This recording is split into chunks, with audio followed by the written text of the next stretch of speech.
انا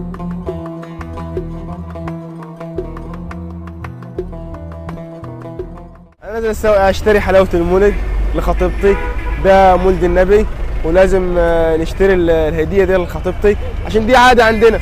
والسنه دي الاسعار مولعه شويه، بس اهو دي عاده ولازم نعملها على طول دايما. انا قلت صدرك قلت بياع حلاوه مولد النبي في الميدوب. العروسه اللي عندنا الصغيره ب 25 لغايه 150 كيلو، الحلاوه ب 25 لغايه 75 3 كيلو، الفلت ب 40، سمسميه وحمصيه. بس ادي اللي عندنا. رساله توجهها للمواطنين تحب تقول ايه؟ اقول للمواطنين ربنا يصلح الحال.